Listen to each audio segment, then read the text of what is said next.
everybody, Armahi Chi Skills, and welcome to this podcast. Today we are talking about nutritional Qigong. We're going to explore it, see what it is, how it has helped us.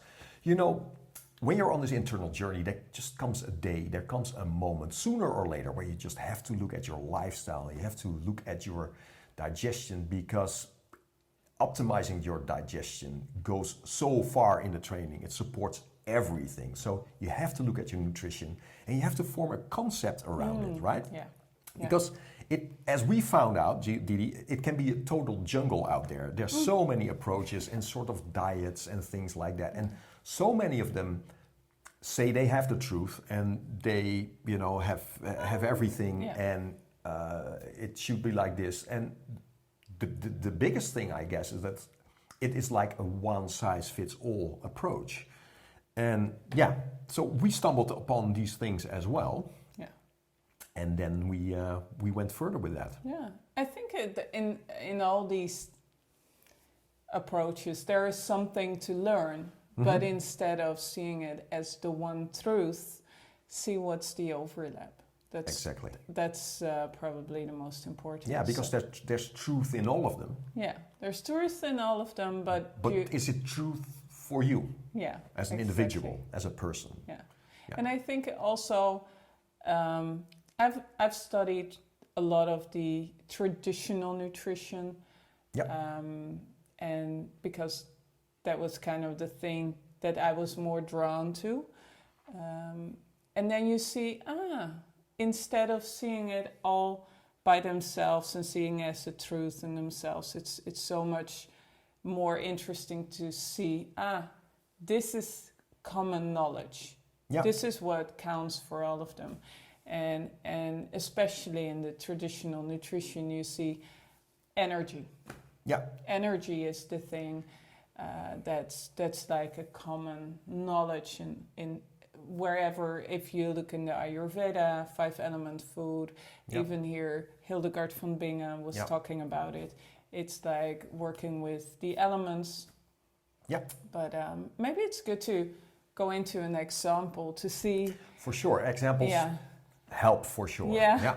Because it was such a lovely party that we went to 2 weeks ago. Yep. It was actually a tea party of a good friend of ours.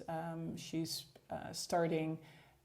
she's building a business at the moment to become a tea master. Yep. And we were invited. And I was sitting next to a lady and we were served some green tea, strong, Japanese tea. Yeah. Beautiful green tea. And the lady sitting next to me, she was drinking it, and she said, every time when I drink green tea, I feel like not very well, actually. She said, I feel a bit, she couldn't really describe it, but it just gave her this unwell feeling. Yeah. And then our host, she came and she said, well, this is a tea that a lot of the Japanese tea master, she's from the Japanese tradition. She's trained in the Japanese tradition. And she said this tea is used for meditation, for going inward, for focus and contemplation. Yeah. Meditation. Yeah. Exactly. So contract a little bit, or not a little bit, a lot of contracting, looking inside. Yeah. So I was sitting next to this lady, and I said, okay, so what does the tea do? Contracting, and maybe you're already in this contracting state. So looking at yourself, drinking this tea, and tea is always very, especially when it's made from such quality. This was very strong. High quality tea, yeah. It has a very strong effect on your energy body. So now you're already in a contracting state, and being stressed and being, it's winter time here. There's a lot of contraction already. And drinking this no wonder. Yeah. No wonder that it has this effect that you might feel like this is far too much for me at this particular moment. So then our host, she came back with another tea. I always love that. She had another recipe. And this was a tea that was used more for socializing, more for going outward, going, you know, having a lovely time with your friends. The green tea, she said, it's only served till a certain time during the day, only morning, so a young time of the day. And then after a certain time, you don't drink that anymore. You don't drink it, because then it's going later into the day. There's more yin coming into the day, and you don't want to bring extra yin in. Overdo that. So she served this beautiful, lovely, and very gentle tea, which made all of us kind of feel like very soothing, soft. Yeah. And a little bit more young, I guess. A little bit more expanding. young. Yeah. More like, no, I love to chat with you again. And so we were talking about like the energy of the drinks, and she was kind of flabbergasted by it, but also understanding, because in the Netherlands where we live, it was said, oh, the green tea is so good for your health. You should drink it, and drink lots of it, because there is a lot of antioxidants in it. So drink lots, good.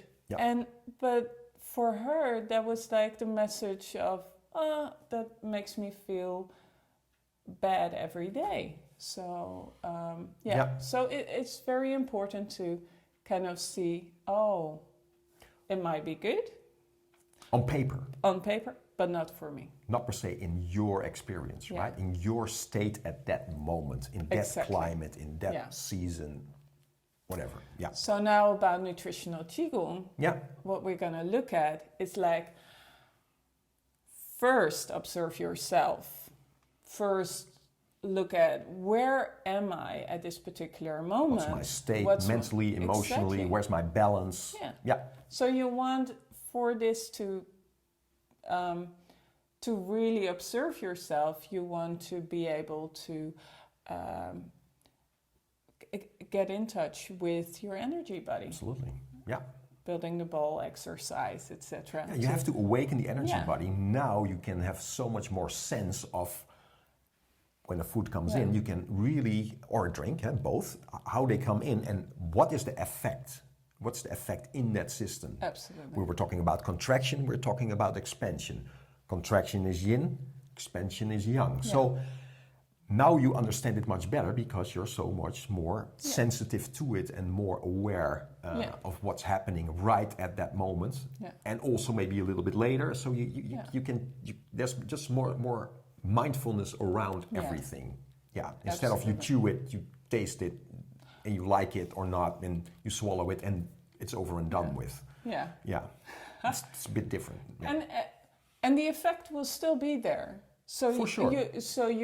So you will notice at a certain time, but most of the time we only notice our food when it's screaming at us, when there is such a pain coming afterwards, like when there's really trouble. Right, that's an extreme case, I guess. But sometimes it will build over time, and that people will have not made the link between their what they're eating and the rashes they might have built, or arthritis that's coming up, or all sorts of things that are related to our nutrition. So it's all about that. So this is where the relationship starts to, where you can see this is actually Qigong, because you are regulating your system. And every food, that is what you're saying, everything that you put in your system has an energy. It has can we talk a little bit more about that? The effects. So every food is categorized, and people have been doing this for thousands of years. You have, luckily, we have books where it was categorized, and we categorize food in temperature. So we have neutral, we have warming, hot food. We have cooling or cold food. So it's the temperature, and we all know some of these foods. Yeah. You might think, what's that? Well, is it hot in your hand? Not really, but if you see a red pepper, if you see an image of a red pepper, you're like, yeah, you can burning hot. Yeah. And if you see like cucumber, even on the skin, it's cooling. And if you put it in your mouth, or like lemon, it's refreshing. It's lovely in the summer. So we all know that there's temperature of food, but we're not very aware of it, that we can work with that. Yeah, most of us. Exactly. Yeah. I love that. Yeah. And then on the other side, we have the elements. So what does the food do in a kind of a direction? Is it going more inward, or and maybe more downwards, or is it going upwards and outwards? Right. So, for example, the bitter taste, chocolate, coffee, it's more these tastes, and also a lot of medicine actually have the bitter taste, very much related to the heart. We have a saying in Dutch, bitter in the mouth, I have to translate it. Makes the heart healthy. It doesn't rhyme now. It doesn't rhyme, in no. Dutch it would rhyme. It sounds very poetic, but that's what. So bitter in the mouth has a health effect on the heart. Right? Yeah. So and we see that in the it belongs to the fire element, and we see it has an effect on the system around the fire element. Yeah, and people might know from maybe studying some TCM that the heart is in the fire fire element as an organ, right? So exactly. So it has this effect. But so what does the energy? Where does the energy go? It's actually going downwards, and it moves downwards in the system, a little bit inwards and downwards.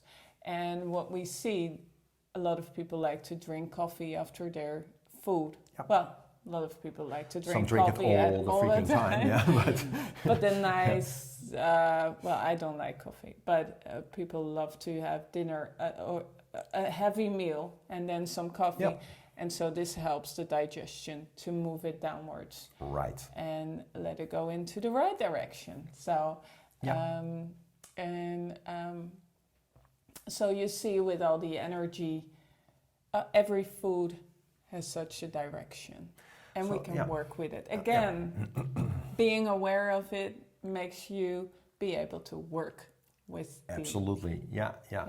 So that's so great, right? When this awareness comes, but we talk about the heart, we talk about the bitter taste, but there's the physical heart, but there's also, of course, the emotions that come with the heart, etc. Absolutely. And I think this is a very overlooked thing in nutrition in general, whereas with these traditional nutritions, we really consider everything, right? Yeah. So the state of our mental state, emotional state, physical state, and how that interacts, and of course how that is all energy, gives us a tool, right, to balance energy. And this is now you can see how this is actually Qigong, because in Qigong we're doing this as well.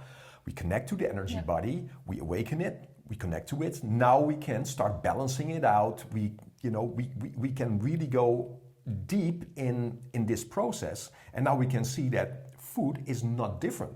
The only difference there is that you take something from the outside and you put it into the system. Yeah.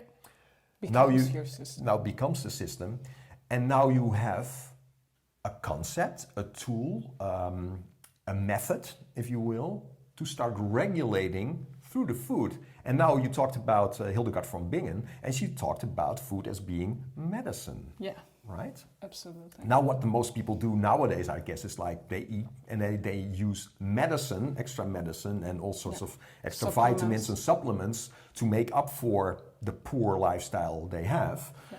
And that becomes their thing. Whereas in those days, we're talking about the 11th century, something like that, long ago, that was not there, right? Yeah. So people, there was just more consciousness about it because it was sort of the only way they could help themselves. And when you look at traditional nutrition, also here, I mean, so just look at what we eat here in the Netherlands, for instance, out of tradition. We can see there's a lot of logic around that, right? There's just a lot of, I'm not aware of my grandma knew all the energy directions, etc. But there was just common sense in the meals that we traditionally take because they're Absolutely. so, it's nature. It's being close to nature, and if you're, if we live more, if we live very close to nature, we eat what's around you. And in those days, we didn't have a supermarket with all these exotic ingredients. We just ate what was around us. And nature is so beautiful. It supports what's needed at that particular time. So during the seasons, we have those ingredients that are good for us. So right now, for your lunch, you will have Brussels sprouts. I love them. I love them. And actually, it's the beautiful, perfect vegetable for wintertime. Because it's a lovely, nice, warming vegetable. It will nourish your system. Absolutely. And of course, if we look at the more, from a standpoint from vitamins and stuff, you will find there's a lot of vitamin C in there, and so all the goodies are in that Brussels sprout. But just looking at the energy of it, it will give you that glow and warm, lovely feeling after eating it. Making sure that there's not too much coolness coming into the system, but there's just this gentle, there's this non-extreme about it. And so just talking about what it does into your system, how do you want to feel after a meal? That's so important. And a lot of people don't. We're hungry, we eat, we're kind of satisfied that our body is filled up and we are good to go. But now, and of course that's a little bit too, a lot of people love to eat something that makes them feel a little bit better than that. But for sure, really think about, how do I want to feel after eating something? And I want to have that open feeling, a warm, lovely, but open feeling. So as with Qigong... this goes a long way, actually. Yeah. Because we look at Qigong and Neigong. I mean, let's just look at internal training. We're exploring the vibrational skill. We're exploring every aspect of our being for good reason, because as we explore that and we connect to all these aspects of our being, we have a chance to transform as a human being. I mean, most people really go into internal training, and as you're listening, you're probably understand what I mean, is that you're trying to transform. You're trying to optimize yourself, to try to grow into your full potential here. And you're looking for ways to heal. You're looking for ways to master yourself, right? I mean, this is the foundation of internal training. So as we explore, we're looking at the physical. We're looking at the vital energy, of course. But then as we start climbing, we're looking at astral. We're looking at our soul. We're looking at what our patterns, behaviors, etc. That we look at we're going to walk through our museum of our being. What have we, all the patterns that developed out of all the experiences we've had so far as a human being. But then on top of that, we come into the spirit, and then we start reconnecting with everything. So understand that the food doesn't stop at the physical / vital. It goes much further than that. And on the other hand, it works both ways, because your mental and emotional state might also influence. It's like, oh, okay, I just crave that now, now, or I crave that. Where if this goes unconsciously, you're just feeding your own imbalances. Absolutely. And this is the thing that we're trying to do here. So like with Qigong, as we're exploring ourselves and we learn all sorts of exercises to balance, to increase internal power and become more concentrated and have a mind like a razor blade. That's what we're looking for, right? This is what we're trying to develop here. understand that food, nutrition has a huge influence on that. Yeah. So how do you feel after supper? Of course, you want to feel fat, you want to feel that, but also you want to feel, are you in the moment? Or are you shocking your system in such a way that it needs recovery time and again? And so you're never really connected here in the now, etc. Yeah. Right? So it goes so far. This like Qigong can go so far. Yeah. Right? So. And it's really it's a search. I mean, it's a search, just obviously. Like the Qigong. Because when you were telling that, I see all those people that we have helped with Qigong and food and I think, it's really a search for what fits you. Yeah. And what's there. But there is so much to gain here. There's so much to... Unbelievable. And it's really one of the pinnacles to training is to really go into this route and get to know yourself, get to know what you're eating, and then kind of fine-tune. And use that system of what people before us already knew. They figured it out. They figured it out. And now we can use it in these modern times and implement it and then just go on that journey and then fine-tune and fine-tune and fine-tune up till the moment that we're like, and then even then I think this is a journey for the rest of your life because you're every day that you live here, you're influenced by things that come from the outside, from things that happen to you, so from the inside. And this is a constant change. So your food is kind of constantly changing with you. And there's this dynamic. And it's just one of those things that will stay with you for it's a as long constant as you refinement. live. Yeah. And I think for a lot of people is that nutrition, for a lot of people might take a while to actually go into that. I think for a lot of people that there's a big challenge in there just because of this emotional connection to a lot of things that we like and eat.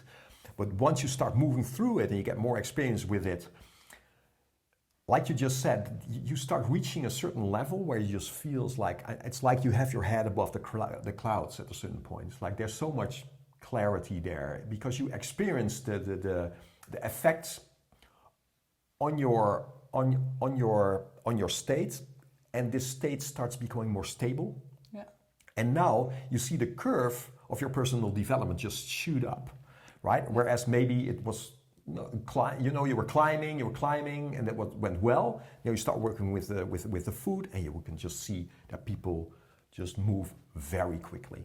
Yeah. And that's just something I really hope for you, to take that step and get going, But as it is Qigong, we have to do Qigong first, right? We have to awaken this energy body, really reconnect. So now it all starts making sense in the experience, right? Oh, absolutely. That was for me. That was the big eye opener. The big turnaround point was when I really got into the Qigong because I knew all the. I can show you all the books. And I've read them and practiced everything. But when I got the connection with energy, now it started to make sense. Yeah, because as you read about wood element, it's different. It's different than when you actually start feeling the wood element, right? And now you take a lemon, right? And you have the sour taste. It's like, oh wow, I can feel the effect on this element, and I feel the effect on my mood, etc. Yeah. And that's the whole thing here. It's all about your experience, and your experience just does not lie. No. And that's the thing, Whereas on paper it might be like, oh yeah, rationally I get this and nice, but now you have this, you have the feeling, you start awakening, you start living in your energy body. Yeah. Kaboom. Yeah. And now you're on your way. You're on your way. You're on your journey. And it's like you said, it's a constant refinement and development. This doesn't stop, the internal journey, and that's good. That's great. Yeah. What else are you going to do here, right? Absolutely. Yeah. So thanks, Oh. Didi. Wow, I love it. Good. I just love this stuff. It has Me made too. such a profound too. effect on us, you know, and Yeah. I'm just glowing as I'm sitting next to you and Yeah. talking about this. Absolutely. And we'll talk much more about Yeah. it. Be ready so- for more, and I hope this just helps to get some, you know, it's some. more of an introduction. Yeah. So We'll get more practical as we go. absolutely. Well, thank you for watching. If you liked it, subscribe to our YouTube channel. Yeah, for sure. There's more to And, come. Like it, that will help as well for us to yeah. make these videos and podcasts. And if you're just listening, thanks for listening. Wish you all a very beautiful day. And stay connected. Next time. Right? Bye. Okay. Bye. Bye-bye.